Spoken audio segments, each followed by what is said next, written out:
नमस्कार. श्री गुरुदेव दत्त. दत्त जयंती येत आहे आणि दत्त जयंतीनिमित्त आपण बरेच जण माता भगिनी, महिला भगिनी आणि पुरुष मंडळी या गुरुचरित्र ग्रंथाचं पारायण करत असतो. पण हे गुरुचरित्र ग्रंथाचं पारायण यंदा जी 2025मध्ये जी दत्त जयंती येत आहे, यावर्षी 2025मध्ये येणारी दत्त जयंती म्हणजे 4 डिसेंबर 2025 रोजी वार आहे गुरुवार.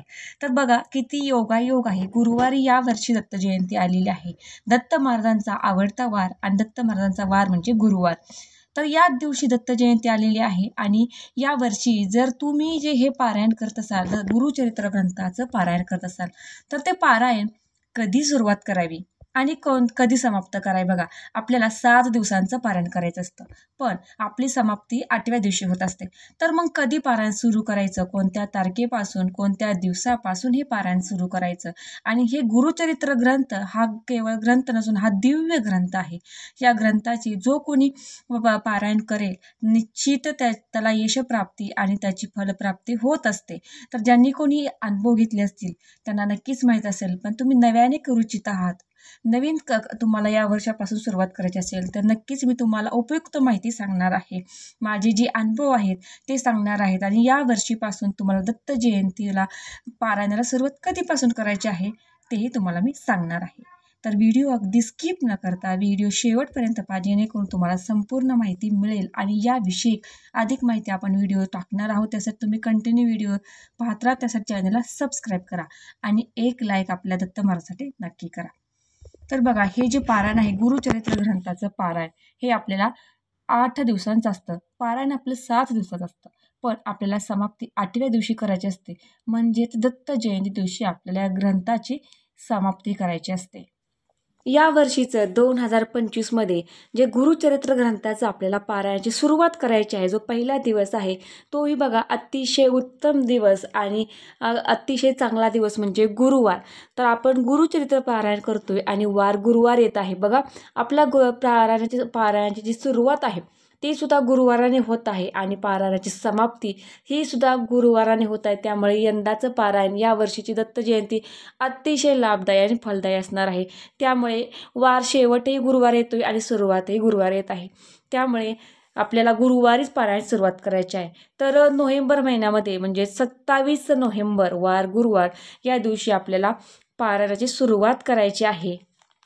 आणि आपली पारायण तिथून आपले 7 दिवस होतात.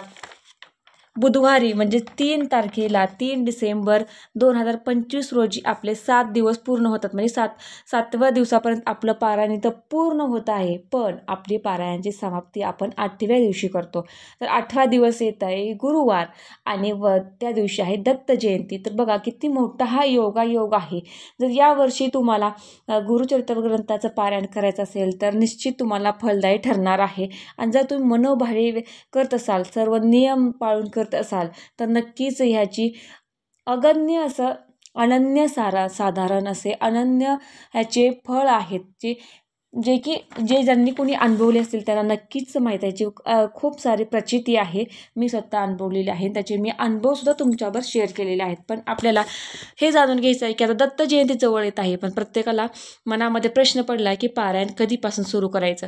काही महिला व काही भाविक भक्त, जे काही पुरुष मंडळ आहेत, तर केंद्रामध्ये जाऊनही करतात. पण ज्याला शक्य नाही, ज्या माता भगिनींना, महिलांना आपल्या संसारातून किंवा बघा महिलांची अनेक अडचणी असतात सकाळच्या गडबडीमध्ये, त्यांना केंद्रामध्ये जाऊन कुठं मंदिरामध्ये जाऊन पारायण करणं शक्य नसतं. तर या महिलांनी घरीच बसून किंवा कुणीही, तुम्ही घरी जरी पारायण केलं तरी चालतं. मग हे पारायण तुम्हाला कधी सुरुवात करायची, तर तुम्हाला गुरुवारी 27 तारखेपासून सुरुवात करायची आहे आणि 4 तारखेला आपली 8व्या दिवशीची समाप्ती असणार आहे. तर हे पारायण तुम्ही अगदी तुमच्या मनोभावे करा. आणि वेळ नसेल तुमच्याकडं तर वेळात वेळ काढून तुम्ही घरी जरी केलं तर चालतं. तर याला कुठलेही असे नियम नाहीत की तुम्ही हे केंद्रातच करावं किंवा मंदिरातच करावं, असं काही नाही. तुम्ही तुमच्या घरामध्ये श्रद्धेने करा, निश्चित तुम्हाला दत्त महाराज त्याचे फल देत असतात. त्यामुळे हा दिव्य ग्रंथ, मी तर म्हणजे हा दिव्य ग्रंथ आहे श्री गुरुचरित्र. किमान वर्षातून एकदा तरी आपल्या घरामध्ये गुरुचरित्र ग्रंथाचं पारायण करणं आवश्यक आहे. ज्या घरामध्ये गुरुचरित्र ग्रंथ असतो त्या घरामध्ये साक्षात दत्त महाराजांचा वास असतो. त्यामुळे तुमच्या घरात कुठलेही वाईट संकट असतात, निगेटिव्हिटी असते, भांडण, कटकट, जे काही तुमच्या घरामध्ये निगेटिव्हिटी आहे, नकारात्मक असते, ती ऊर्जा निघून जाते. आपल्या घरामध्ये पॉझिटिव्ह वातावरण राहतं. आणि दुसरं महत्त्वाचं म्हणजे की आपल्या घरामध्ये दत्त महाराजांचा वास राहतो. ज्या घरामध्ये गुरुचरित्र ग्रंथ आहे त्या घरामध्ये साक्षात दत्त महाराजांचा वास असतो. तर हा ग्रंथ कुठला वाचायचा याविषयी पण आहे. तर बघा, ज्या महिला आहेत त्यांनी केंद्रामध्ये दिंडोरी प्रणीत हा श्री गुरुचरित्र ग्रंथ हा दोन्ही ह्याच्यामध्ये आहे, संस्कृत आणि मराठी असं दोन्ही ह्याच्यामध्ये आहे. त्यामुळे मराठी आवृत्ती त्याची मिळते, त्यामुळे तुम्ही केंद्रातून हा खरेदी करा. नंतर दत्त जयंती जवळ आली की नंतर स्टॉक आऊटसुद्धा होण्याची शक्यता असते.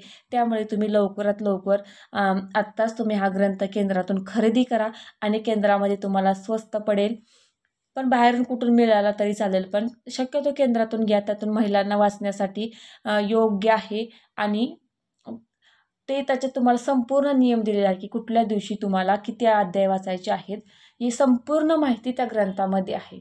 त्या व्यतिरिक्त आपल्या चॅनलवरती पण व्हिडिओ पडणार आहेत की हा ग्रंथ कसा वाचायचा, कसं पारायण करायचं, सगळ्या गोष्टींचं मी तुम्हाला माहिती सांगणार. त्यासाठी चॅनल सबस्क्राईब करणं तुम्हाला आवश्यक आहे आणि एक लाईक करणं महत्त्वाचं आहे.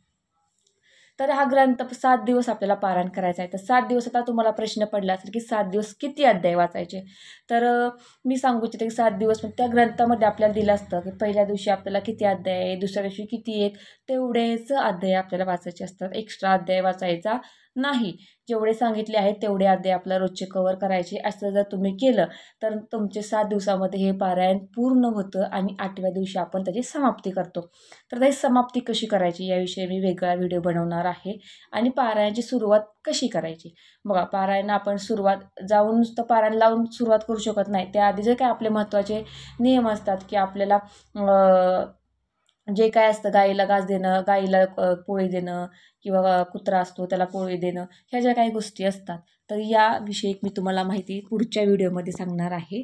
तर फक्त तुम्हाला या व्हिडिओमध्ये मी सांगत आहे की श्री गुरुचरित्र ग्रंथाचं पारायण आपल्याला कधी करायचं आहे. हा सर्वांच्या मनामध्ये प्रश्न होता की कधीपासून सुरुवात करायची आहे.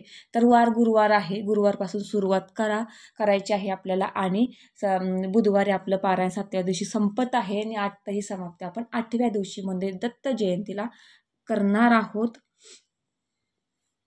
तर तुम्ही सुद्धा सर्वांनी आवर्जून ह्याच्यामध्ये या ग्रंथाचं पारायण आवर्जून करा. शक्य असेल तसं करा, घरी करा, केंद्रामध्ये करा, कुठल्या मठामध्ये करा.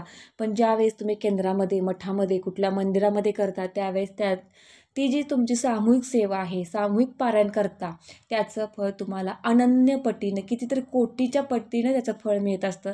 जसं की आपलं पारायण आपण घरात बसून एकट्याने करतो त्याचं फळ तर मिळतंच, पण जर तुम्ही सामूहिक पारायणामध्ये जर सहभाग होत असाल तर त्याचं फळ तुम्हाला अनन्य कोटी प्रमाणात असतं.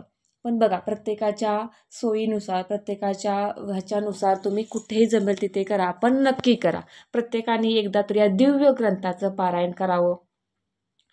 तर नक्कीच तुम्ही पारायण, ही माहिती तुम्हाला समजली असेल. श्री गुरुचरित्र ग्रंथाचं पारायण कधीपासून करायचं आहे, कधी समाप्ती आहे, आपण आजच्या व्हिडिओमध्ये पाहिली. याविषयी अजून काय तुम्हाला माहिती हवी आहे की कशी सुरुवात करायची आणि बरेच काही गोष्टी तुमच्या मनात जे काही शंका असेल, प्रश्न असेल, कमेंटमध्ये नोंदवा. त्यावरती तुम्हाला माहिती पुरवली जाईल, व्हिडिओ बनवला जाईल.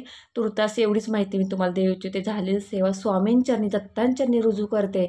आणि मी तुम्हाला स्वामींचरणी विनंती करते की सर्वांना गुरुचरित्र ग्रंथाचं पारायण करण्याची बुद्धी देऊन सगळ्यांच्या हातून गुरुचरित्र ग्रंथाचं पारायण पूर्ण करून घ्या आणि सर्वांच्या इच्छा अपेक्षा पूर्ण करा.